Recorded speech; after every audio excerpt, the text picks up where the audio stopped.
ये वो जापानी सिपाही है जो जंग खत्म होने के बाद भी 29 साल तक अकेले लड़ता रहा एक मुल्क से, क्योंकि उसको पता ही नहीं चला था कि जंग खत्म हो चुकी है। जापान की हुकूमत ने उसको मुर्दा डिक्लेयर कर दिया। उसके घर पे शोक मनाया गया, पर असल में वो जिंदा था और अपनी ड्यूटी निभा रहा था। ये कहानी है हीरो ओनोडा की। 1944 में वर्ल्ड वॉर 2 के टाइम जापान ने अपने फौजियों का एक दस्ता तैयार किया और उनको फिलीपीन के लुबैंग आइलैंड भेज दिए ताकि वो जितना हो सके दुश्मन को कमजोर कर सके। और हीरो ओनोडा को उस टीम का लीडर बनाया गया, क्योंकि ओनोडा एक गोरिल्ला कमांडर था और उसको जंग लड़ने का भी बाकियों से ज्यादा एक्सपीरियंस था। इनको रवाना करने से पहले मेजर तानागुची ने हीरो ओनोडा को कसम दिया कि जब तक मैं ऑर्डर ना दूं तुम लोग अपने जगह से ना हटना और ना ही हार मानना, और जब जापान जंग जीत जाएगी तो हम लोग खुद तुम्हें यहाँ से लेकर जाएंगे। हीरो ओनोडा ने ऐसे ही किया। वो अपने सिपाहियों के साथ लुबैंग आइलैंड चला गया। उनके जाने के कुछ अरसे बाद अमेरिका जापान पे एटमी हमला कर देता है और उस हमले में जापान पूरी तरह तबाह हो जाती है। जापान को समझ आ जाती है कि अब वो मजीद जंग नहीं लड़ सकते,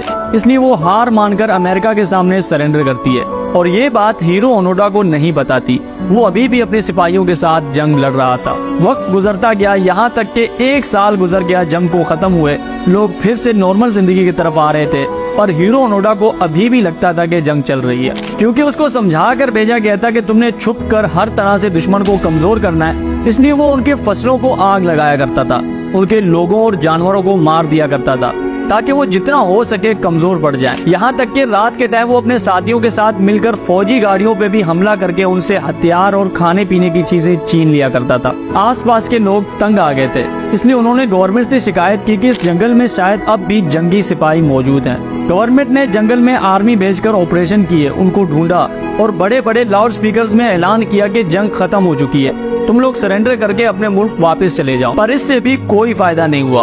उसके बाद गवर्नमेंट ने जहाज से जंगल में लेटर्स और अखबार टिंकवाए जिनमें जंग खत्म होने का बताया गया था। उन अखबारों और लेटर्स को देखने के बाद भी हीरो ओनोडा और उसके साथियों को यही लगता था कि ये दुश्मन की एक चाल है उनको जंगल से बाहर निकालने की। उनको यकीन ही नहीं आ रहा था कि जापान जंग हार सकता है। ऐसा करते करते 10 साल गुजर गए।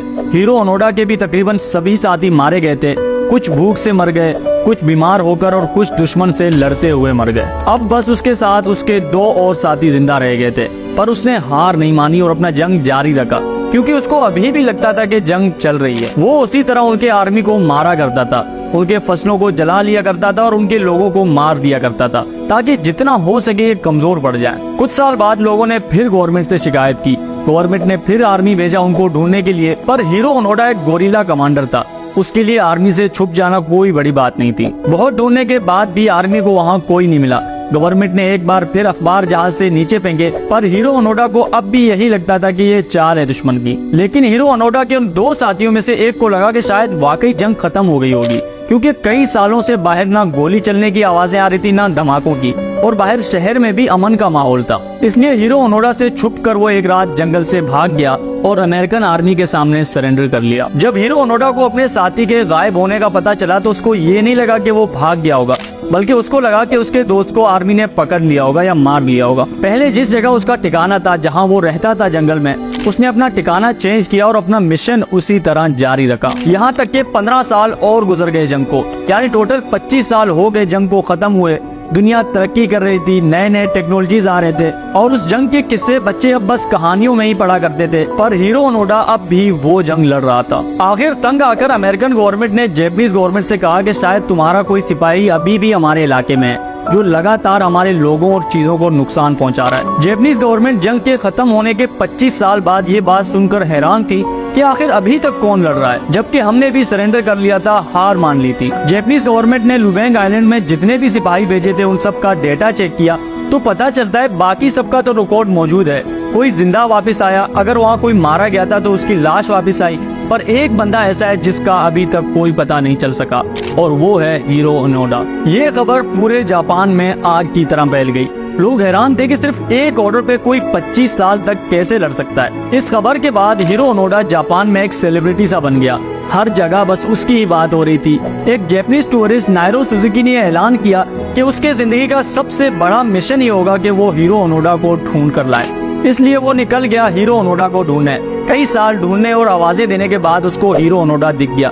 ओनोडा ने समझा कि ये शायद दुश्मन का कोई जासूस है, इसलिए उसने उस टूरिस्ट पे हमला किया और उसके गर्दन पे छुरी रखकर उससे पूछा कि कौन हो तुम। उसने बताया कि मैं जापान से आया हूँ तुमको ढूंढने, और जंग 28 साल पहले ही खत्म हो चुकी है और जापान जंग हार गया है। उसने अखबारें और सारी चीजें दिखाई, जिससे ओनोडा को यकीन आ गया कि वाकई जंग खत्म हो गई थी और वो इतने साल ऐसे ही लड़ रहा था। हीरो ओनोडा ने कहा कि चलो मान लिया जंग खत्म हो गई है, पर मुझे मेजर तानागुची ने कसम दिया था कि जब तक वो नहीं कहेंगे मैं यहाँ से ना हटूं। इसलिए मेजर तानागुची से कहो कि मुझे यहाँ से आकर ले जाए, वरना मैं नहीं आ सकता। वो टूरिस्ट वापस आया और मेजर तानागुची को ढूंढा। मेजर तानागुची आर्मी से रिटायर हो गए थे और अब एक स्कूल में टीचर थे। वो उसको अपने साथ ले गए हीरो ओनोडा के पास, और फिर 29 साल जंग लड़ने के बाद हीरो ओनोडा ने पूरी दुनिया के सामने सरेंडर कर लिया। इस चीज को पूरे दुनिया की अखबारों ने कवर किया और हजारों की तादाद में लोग हीरो ओनोडा को देखने आए थे उस टाइम। पर अगर देखा जाए तो हीरो ओनोडा फिलीपीन के गवर्नमेंट का मुजरिम था। उसने कई बेगुनाह लोगों को मारा था और मुल्क को भी बहुत नुकसान पहुंचाया था, पर फिलीपीन के गवर्नमेंट ने उसको माफ किया और जाने दिया ये कहकर कि उसको पता नहीं था कि जंग खत्म हो गई है, वो बस अपनी ड्यूटी निभा रहा था। ये थी हमारी आज की स्टोरी। आई होप आपको पसंद आई हो। मैं और आप मिलेंगे किसी एक नए वीडियो में, तब तक के लिए अपना बहुत सारा ख्याल रखें। अल्लाह हाफिज।